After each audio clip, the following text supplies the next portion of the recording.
बिस्मिल्लाहिर्रहमानिर्रहीम। अस्सलाम वालेकुम। उम्मीद है आप सब लोग खैरियत से होंगे। अल्हम्दुलिल्लाह मैं भी खैरियत से हूँ। Bakrid coming soon. बच्चों की एक्साइटमेंट अलग ही चल रही है हर घर के अंदर। उनका ना तो स्कूल जाने का दिल चाह रहा है, ना कुछ खाने पीने को दिल चाह रहा है। बस वो सुबह शाम कहते हैं मम्मा हमें बाहर ही बैठे रहने दें। गाय बकरों के साथ खूब इंजॉयमेंट चल रही है बच्चों की। शाम में पापा आते हैं, उनको भी लेके निकल जाते हैं। पापा बकरी दिखा के लाएं, गायें दिखा के लाएं। इस चक्कर में पापा रात में नाश्ते का सामान ही लाना भूल गए। सुबह उठ के उनको अंडा पराठा लाना पड़ा इस चक्कर में। यहाँ पे सवेरा मुझे अल्लाह हाफिज़ करके स्कूल के लिए निकल गई। बस आज लास्ट डे स्कूल का, तो बच्चों को मैंने बोला आज चले जाओ, उसके बाद तो वो छुट्टियाँ पड़ी रही हैं। यहाँ पे बच्चे स्कूल गए, मैं ऊपर आई। मैंने कहा जल्दी जल्दी मैं काम समेट लेती हूँ क्योंकि आज बच्चों की जल्दी छुट्टी हो जाएगी। मैंने बस जल्दी जल्दी सफाई करी, बर्तन धोए। सब्ज़ी वाला जा रहा था, मैंने उससे थोड़ी सी भिंडी, टमाटर और हरी मिर्चें ली। मैंने कहा भिंडी भी काट के रख लेती हूँ, जैसे ही गैस आएगी 12 बजे तो भिंडी भी चढ़ा दूँगी। रोज़ ही खाने पकाने का समझ में नहीं आता कि भाई क्या पकाएं। अभी आगे बकरीद आ रही है, उस पर गोश्त ही गोश्त होना है, तो इसलिए अभी गोश्त भी खाने का दिल नहीं चाह रहा है। मुझे तो भिंडी बहुत पसंद है। गर्मियों में भिंडी खाने का मज़ा ही अलग होता है। सर्दियों में मेरे हस्बैंड मुझे नहीं बनाने देते भिंडी। वो कहते हैं ये गर्मियों की डिश है, गर्मियों में ही बनाओ। तो हमारे यहाँ बस गर्मियों में बनती है भिंडी।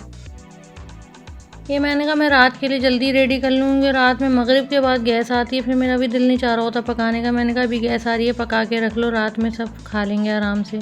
दिन में तो कोई खाना खाता नहीं। बच्चे अभी नाश्ता करके गए, वापस आएंगे, कुछ भी शेक दे दो उनको, कुछ भी दे दो, वो पी के खुश हो जाते हैं। वो लोग नहीं कुछ खाते पीते। यहाँ पे बच्चों के आने का भी टाइम हो गया था। मैंने मैंगो शेक रेडी कर लिया था ताकि बच्चे आएँ तो वो शेक पी लेंगे। और सैंडविच वगैरह तो वो खुद ही बना लेती हैं, आपको पता ही है, दोनों बेटियाँ मेरी। मैंने बस दोनों बच्चियों को शेक निकाल के दिया। उन्होंने अपना होमवर्क वगैरह करा, फारिग हुए तो शाम हो गई। शाम के टाइम आपको पता है फिर बच्चे कहते हैं हमें बाहर जाने दें मम्मा, गाय बकरों के पास। बस फिर वो लोग तो अपने बाहर निकल गए। मगरिब की मैंने नमाज़ पढ़ी, हस्बैंड भी आ गए थे, हमने खाना खाया। खाना खाने से फारिग होकर बच्चे कहते हैं बस अब बाहर लेके चलें हमें, और गायें बकरे दिखाएं। इन लोगों का दिल ही नहीं भरता। यहाँ पे हमारी गाड़ी का शीशा उसके गाड़ी के अंदर ही चला गया था, तो हस्बैंड ने बोला पहले गाड़ी का शीशा सही करवा लेते हैं। छोटी बेटी पापा की लाडली हैं, वो पापा से अपनी हर बात मनवाती हैं। हालांकि पापा थके हुए आए थे, लेकिन उन्होंने अपने पापा को बोला पापा लेके चलें। आजकल कराची में हर जगह लोगों ने घरों के आगे ही कैटल फार्म बनाए हुए हैं, तो बच्चों को जाके बहुत मज़ा आता है। यहाँ पे इन लोगों ने गाड़ी का शीशा सही करवाया। उसके बाद हम लोग यूपी की साइड पे गए, वहाँ पे बहुत अच्छा बैल आया हुआ था। ये माशाल्लाह बहुत प्यारा बैल था। आगे बढ़े तो ये तो बहुत ही ज़बरदस्त बैल थे। यहाँ इस इलाके में पूरे में मैंने अब तक इस तरह के बैल नहीं देखे। ये वाइट वाला तो बहुत ही हसीन था माशाल्लाह से। ये लोग हर साल इतने ज़बरदस्त जानवर लेकर आते हैं। अभी तो ये 2 बैल आए हैं, अभी इनके 4 बैल और आने हैं। वो मैं आपको एक और वीडियो बनाऊंगी, उसमें दिखाऊंगी। इनके माशाल्लाह बहुत जानवर आते हैं। सब समझ रहे थे ये मंडी लगी है, लेकिन इनके जानवर आए हुए थे, ये खुद काटते हैं। यहाँ पे मेरी कज़न की तबीयत सही नहीं थी, उनके घर भी बैल खड़ा हुआ था। वहाँ पे हम उनकी तबीयत देखने गए। इनका बैल बहुत ही खुर्राट था।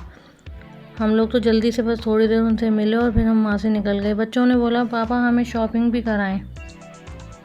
आप सबको भी पता है बकरीद आने से पहले घर में फुल एक्साइटमेंट शुरू हुई होती है बच्चों की। रोज़ पूछते हैं मम्मा बकरा कब आएगा। किसी को बकरे का नाम रखना है और किसी को इसके साथ फ़ोटो लेनी है, और साथ साथ ईद की शॉपिंग भी करनी है। नए कपड़े भी लेने हैं, नए शूज़ भी लेने हैं, नए बैंगल्स की प्लानिंग भी की हुई है इन लोगों ने। हर तरफ ईद वाइब्स, शॉपिंग और बच्चों की खुशी खुशी है पूरी उसमें। मैंने बच्चों से बोला कोई फैंसी सूट लेने लें, हल्के फुल्के सूट लो, गर्मी बहुत शदीद है। बकरीद पे कौन इतने फैंसी सूट पहनता है, तो लॉन के हल्के फुल्के से सूट लिए। यहाँ पर लाइनें इतनी लंबी लगी हुई थी। हमने सवेरा को बिलिंग काउंटर पे खड़ा करा, तुम लाइन में लगो क्योंकि गर्मी भी बहुत शदीद हो रही है। ऊपर से 11 बज गए थे, तो मार्केट भी ऑफ हो रही थी। हमने भी जल्दी जल्दी सारा सामान लिया और बाहर निकलने की करी। सारी शॉप्स क्लोज़ हो गई थी बाहर की। तो फ़िलहाल बस यहाँ से हम लोग बाहर निकले और घर की तरफ निकल गए। चलें जी, वीडियो पसंद आए तो लाइक, सब्सक्राइब और शेयर करना बिल्कुल ना भूलें। मिलते हैं नेक्स्ट व्लॉग में। अल्लाह हाफिज़।